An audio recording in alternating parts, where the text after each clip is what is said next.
อยู่ก็ไปเอาน้องอยู่ผู้เดียวเลยบ่เด้ลูกสาวเดียวซ้ำโอ้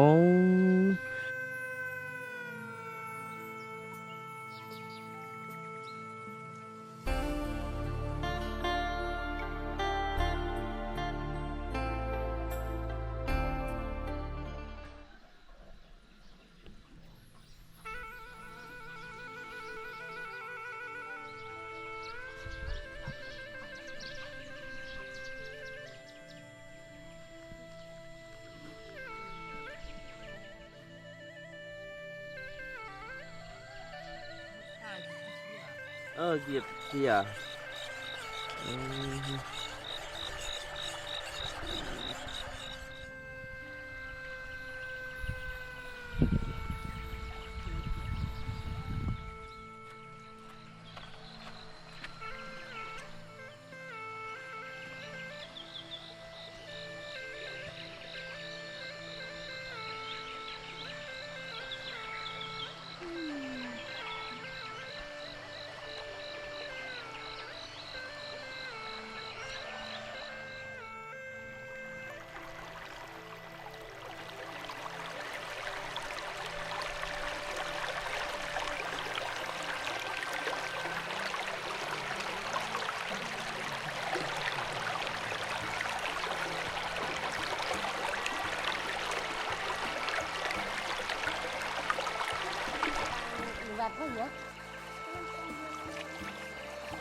เอาเวียงนะน้อย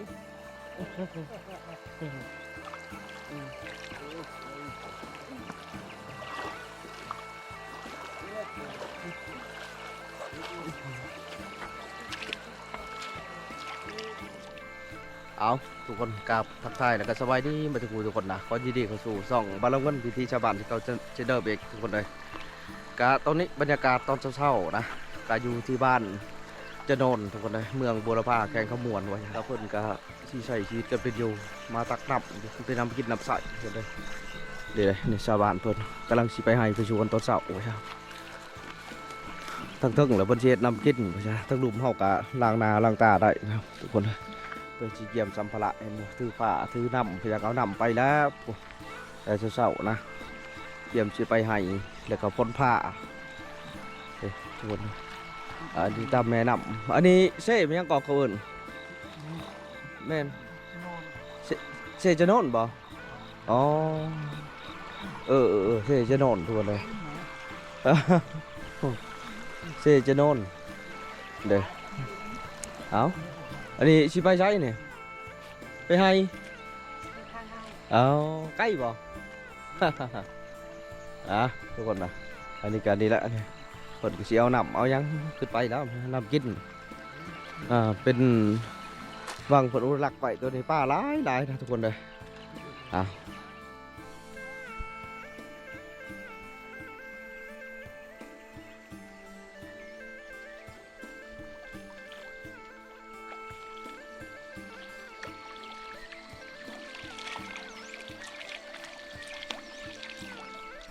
อันนี้คือแม่น้ำจะโน่นทุกคนเลย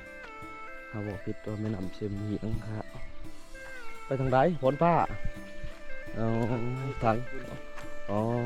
ทางไหนอกกาตอนเช้าเห็นพอทุกคนชาวบ้านพ้นสีเกียมทางไหทางสวนหัวเช้าถือผ้าถือมีดออกไปลงไปพ้นอยู่แม่น้ำนะ แต่ว่าเพิ่นก่อนชีไปเพิ่นก็ชีถือก็ยังถือน้ำขวดน้ำเป่าลงไปใส่พุ่นละสู่ใส่แม่น้ำจะโน่นแล้วก็ตักน้ำโยนัดไปให้เดี๋ยวปล่อยจะได้บ่เยอะบ่ใกล้ตรงนั้นเลยไปให้ไม่ใช่อันนี้คือเส้นทางผ่านบ้านเพิ่นไม่ใช่นี่ตั้งหลังแต่อ้อมห้วยภูผาบรรยากาศตอนเช้าเมื่อคืนเราก็นอนอยู่เพื่อนในบ้านไปจ้ะบรรยากาศเนี่ยป้อคักทุกคนเลย เห็นบ่เพื่อนเพิ่นนะอันโตเพิ่นมุ่งเลยก็ไปขอเพิ่นไปเอาอยู่ป่าพุ่นนะป่าเนี่ยก็พุ่นละป่าเพิ่นก็มีแต่ผู้แต่ผาไปจ้ะก็ เงียบสงบดีทุกคนเลยคัก คันว่ายามหนาวนี่แห้งหนาวอันนี้ฤดูร้อนทุกคนเลยถือว่าอากาศเย็นนะตอนเช้านี่ถึงถือว่านั่งพิงไผ่ก็ได้ใช่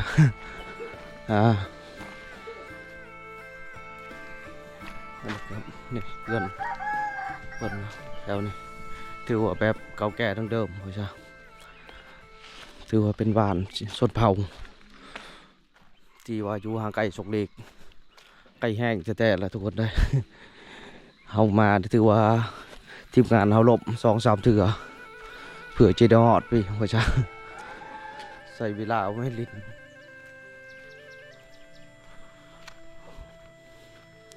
เลยปิงไผ่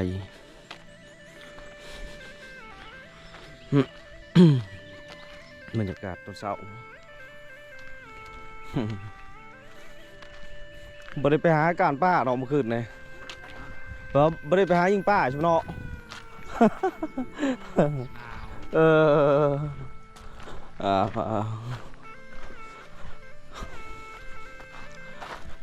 ป้าขับผลไปนี่ได้ทุกคนสัตว์ป่านี่ร้ายนะครับไม่มีไปนะคนบริสุทธิ์หากินยังบ่ก็กินไปว่าจ้ะเพิ่นบ่ได้ตั้งใจโอ้ไปหาหลานหานี่เขาบู้ฮอดวิธีทุกคนเลยกันล่าสัตว์เป็นว่าเขาหอกกระแตก็บ่ถึงผูกอันนี้ทางเขามาเลยผูกหน่วยนี่โอ้ทุกคนเลยอยู่ป่าอยู่รถจักรเขาชื่อขึ้นเมื่อก็ทางตัวนี้แหละเช่นนี้นี่เขาจะเกี่ยวขึ้นโอ้น่าทุกคนเลยอันนี้เป็นเรือนในบ้านบ่อนี่บุงจุดเช้าของเท่าเมื่อคืนนี่ไม่ใช่ได้นอนอยู่นี่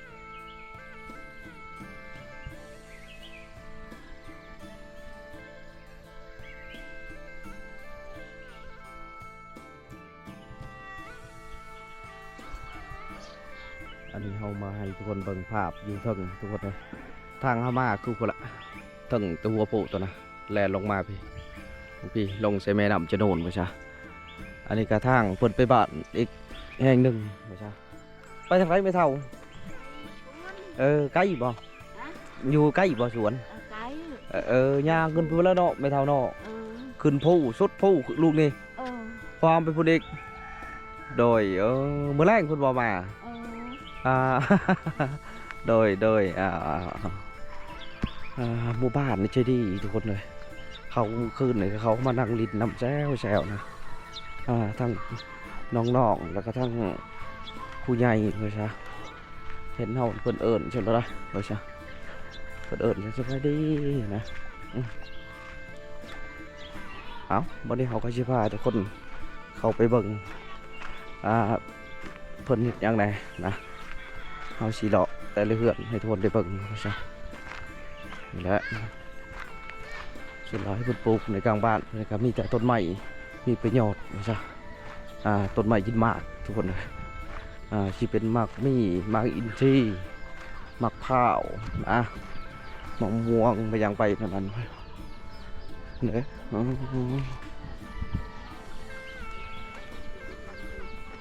อันนี้เกี่ยมไปให้คนเขาเกี่ยมไปให้ไปชวน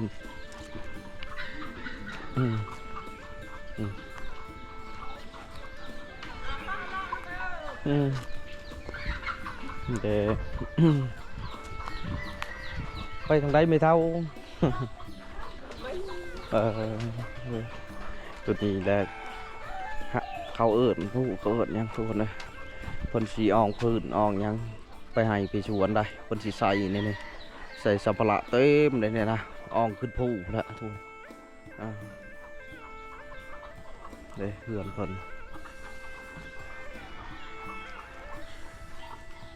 อันนี้เป็นหัวลูกปืนทุกคนเลยเป็นหัวลูกปืนอันนั้นไม่ใช่หัวลูกปืนหัวน้ำมันยศที่ถูกทำลายที่เขาสงครามแล้วเพิ่นก็เก็บมานำใส่เห็นบ่เพิ่นก็มาประยุกต์ใส่ไก่ข้านะหุงไก่เพิ่นมีแต่ตัวใหญ่ๆเห็นบ่ทุกคนไก่ถูออกไม่ใช่ อันนี้ถือว่าแต่ชุดเสาทุกคนตะเวนนี้ยังบ่เห็นเลยไม่ใช่ตอนนี้ประมาณ6 โมงนี่แหละทุกคน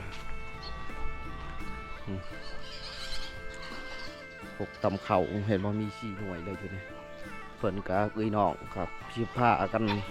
มารวมตัวกันอยู่นี่ว่าจะตำเขานะทุกคนหมูนี่คือหมูป่าเลยเห็นหมูนี่จะใครคือหมูป่าเลยคนตอนเศร้าแล้วก็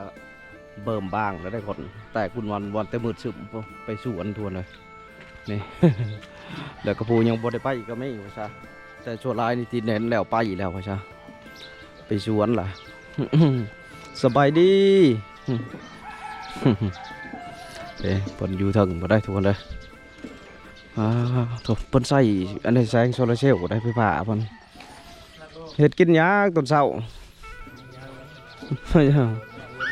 บ่ได้กินหยังเนาะบ่ได้ไปหาป้าบ่คืนนะเมื่อยเนาะมาแต่เวียกแต่หายทุกคนเลยเพิ่นก็เลยมีหยังก็กินนะก็คือกลางเว้นเพิ่นสิไปทางให้ปลูกอันนั้นนะพัดเข้าบ่ไม่เท่าเฮือนเจ้าในนี่เนาะโดยอันนี้คกตำเข่าทุกคนเลยอันนี้เป็นคกตำเข่าของเพิ่น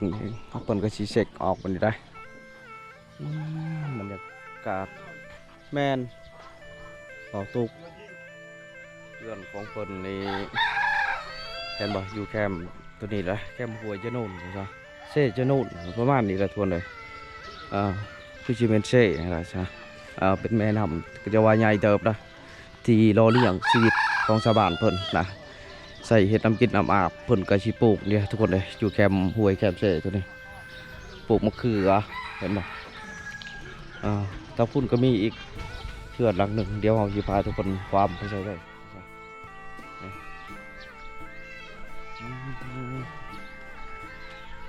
จุดแป้นเขามักหมู่บ้านชาติทุกคนเลยเกี่ยงแป้นนะทุกคนเดี๋ยวทางตรงไปเชแม่นำเพิ่นก็ปอดเฮาสวยนะครับไปเช่าวันนี้แหละเพิ่นไปเกี่ยมไปสวนไปให้บ่โอ้ลืม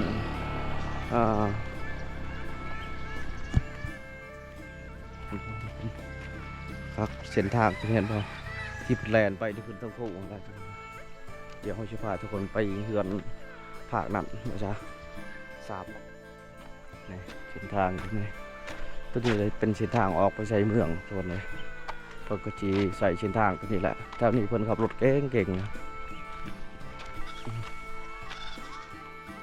คือว่าบ้านเจ้าโน่นเป็น2 ภาคทุกคนเลยภาคหนึ่งกับบลายราคาเหือน2-3ราคาเหือนภาคหนึ่งหลายไม่ใช่เดี๋ยวผมสิพาทุกคน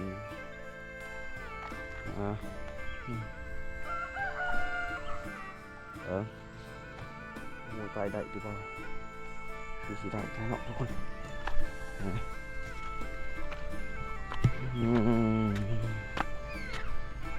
นี่ไก่หนาผาทุกคนเลยอันนี้มูเป็นส่วนร้ายและเป็นมุงยูไพ่ทุกคนเลยจะเป็นอย่างนี้บอลตำเข่าตำหนับเพิ่นตัวนี้มูเป็นยังที่ก่อนคนอยู่ต่างหากมันเป็นบอลยูไพ่เห็ดยังอยู่นาง อยู่กับไปเอาน้อง สบายดีแม่โดยบ่ได้ไปให้บ่นี่อ๋อเมื่อยอันทางหลังน่ะก็เฮือนบ่บอลอยู่ไพ่โอ้ใส่เข้าโอ้อยู่ทางหลังหะไดโอ้ผลใส่ตาเข้าอันนั้นได้จ้ะอันนั้นก็เข้าโอ้ก็คือเหล่าเข่าหมดเลยทุกคนเลยนะแถวนี้บ่เห็นบอลอยู่ไพ่เนาะแบดเขาอยู่ไพ่เดี๋ยวเขาอยู่ในเฮือนบ่หรือว่าอยู่ปุ๊กเพื่อนต่างหากอยู่ไพ่เบิร์นก้อนเวลาเบิร์นก้อนนั่น มุงเอิดอุยไพ่พาบ่บึงเอิดอุยเจก้อน เจ๊ก้อนเวลาได้ลูกหั่นนะ มี บ่มีเนาะก็อยู่ในเฮือนเลยอ๋อ พ่อเฮาชามปีแล้วก็มันเกิดอิทธิพาต เป็นอัมพาต อันนี้พาต 3 ปีแล้วนอนอยู่นี่ เลี้ยงพ่อผู้เดียวแม่เนี่ย อ๋อเจ้าได้ลูกเจ้าคน ลูกผู้หญิงเอาผัวแล้วอ่ะ ผู้หญิงเอาผัวแล้วไปอยู่เฮือนผัว อยู่เวียดพุ่นนี่ อ๋อทุกคนเลยชุดละ พอกด้วยแม่น่ะอี ชัวร์ลายนี่ผู้หญิงไปสู่ผัวเนาะเขาบอกเอามาเฮือนเด้งเนาะคนอยู่เวียดเอาผัวเวียดบ่ เอาบ่ ผัวลาวนี่ ลาวนี่ แต่ไปอยู่เวียดอ๋อโอ้ แม่น่ะอยู่ผู้เดียว อยู่ผู้เดียวเลยบ่เนี่ยลูกสาวเดียวช้ำโอ้เจ็ดกินยังอันนี้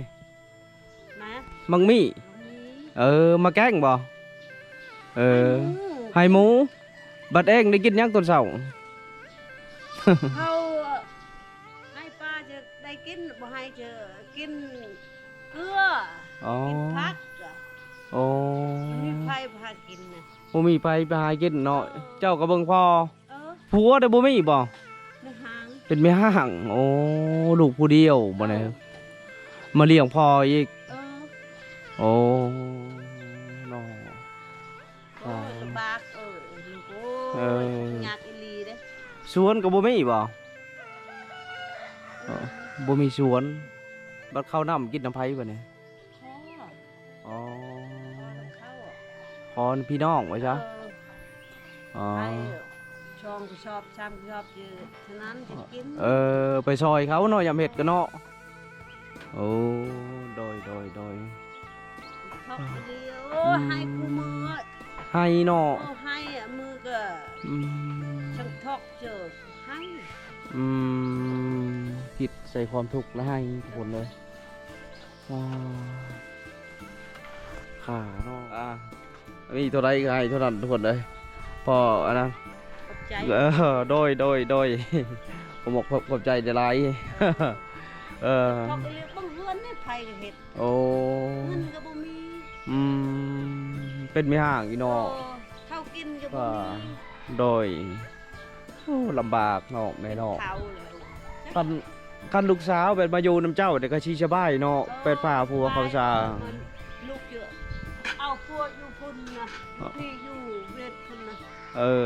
ยา โอ้ ยาแล้วเขาละเนาะเห็ดอะไรส่วนลายอยู่กันนั่นทวนอันนี้ก็ พ่อแม่เขาไปหมดแล้วว่าไปเวียกหมดล่ะ ไป อ๋อยังติดอีกหน่อยเขาเนาะอยู่นี่นะเพื่อน สองหลังนี่บ่ก็คือสองราคาเพื่อนทวนเลยเพื่อนนี่ไผเห็ดเจ้าบ่ เขาเม็ดให้โอ้ ไอ้น้องเอ้ยแล้วเขาช้อย โอ้อยู่ติดกับนาผาเราทุกคนเด้เปิ่นกระสีโปขออนุญาตเบิ่งเด้อ พี่อยู่ใกล้นาผู้นาผาทุกคนโอ้เด้เขตนี่เด็กอยู่ใกล้เวียดนามทุกคนนะบ่นั่นแล้วมึงตาเข้าเนาะเป็ดไก่เจ้าก็เลี้ยงบ่โอ้เด็กไก่ทุกคน